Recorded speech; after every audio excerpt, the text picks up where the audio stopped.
So I've finally made it to Caffeine and Machine. I've brought the Lotus here today. It's red hot, but the car managed really well in the traffic. But so I wanted to come here for a while because it looks really interesting, and seen pictures on Instagram and all the different cars that are here. So let's take a look around and get a feel for what it's like.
So what makes Caffeine and Machine any different to any other pub gathering of cars that you might find?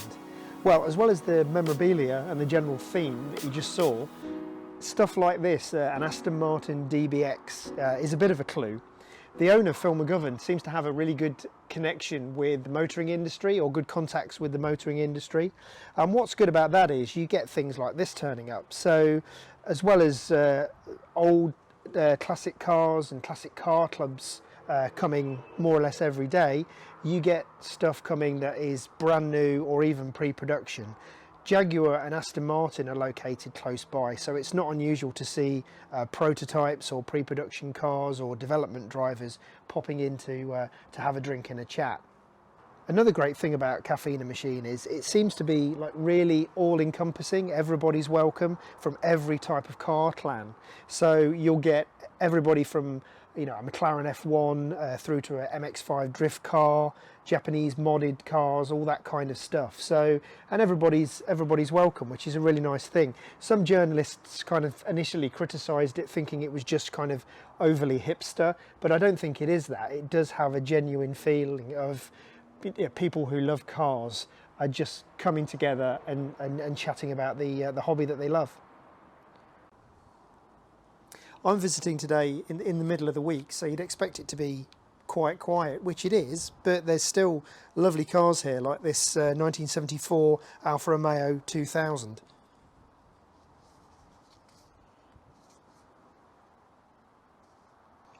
There's also this lovely 1960 TVR Grand Tourer.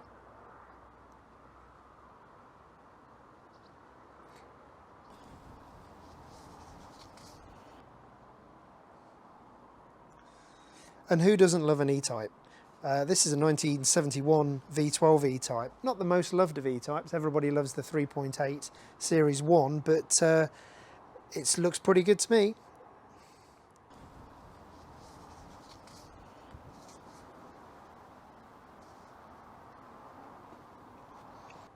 I think the Lotus holds its own against it reasonably well. Not sure what you think.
Yeah, there's not too many of them around. No, though. I bet.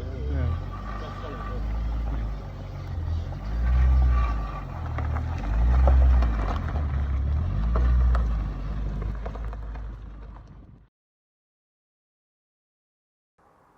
So I would definitely recommend a visit to Caffeine and Machine, particularly if you're a petrol head just like myself.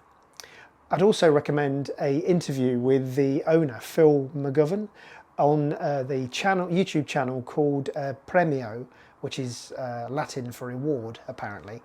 It's a beautifully shot channel, amazing documentary films. I'll put a link in the description.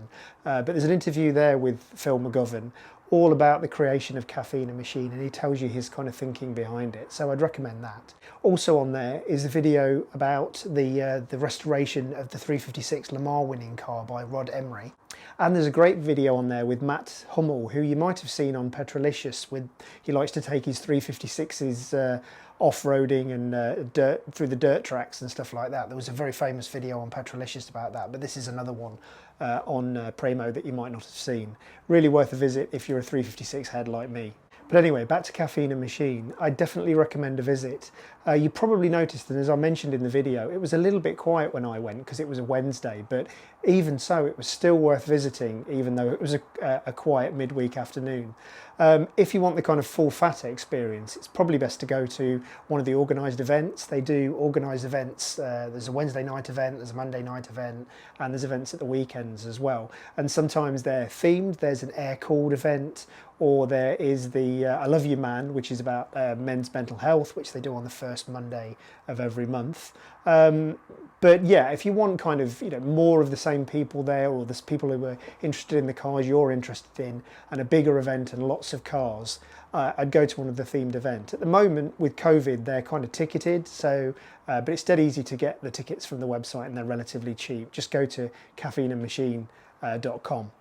But it's a great way to kind of go along to an event where there's like-minded people, if that's what you want, or specific cars. And also, a great thing to note, as I mentioned in the video, is that they have a really good tie-in with motoring manufacturers. Recently, Lotus did the first kind of major manufacturer event at Caffeine and Machine post sort of COVID. So, there's always an opportunity to go along to or there to be car events or major manufacturer events there, as well as individual car clubs and stuff like that.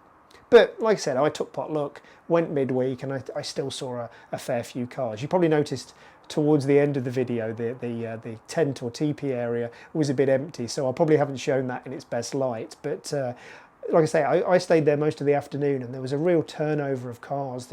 You saw the DBX at the start, and there was a whole load of different Aston Martins there that were an Aston Martin car meeting that kind of came and went. So, it really is worth visiting anytime. The food's really great as well. They do amazing burgers and also things like halloumi fries and stuff like that. So kind of really gourmet pub fodder. They've got a really good system at the moment as well, with ordering from your phone with a QR code that's actually on the picnic tables. So you don't even have to go in to order the food. You can just do it on your phone, which works really, really well. It was the best system I'd seen for kind of pubs and events like that. So that's kind of everything you need to know to get up to speed with Caffeine and Machine. I hope you visit and hope you enjoyed it as much as I did. Thanks very much for watching.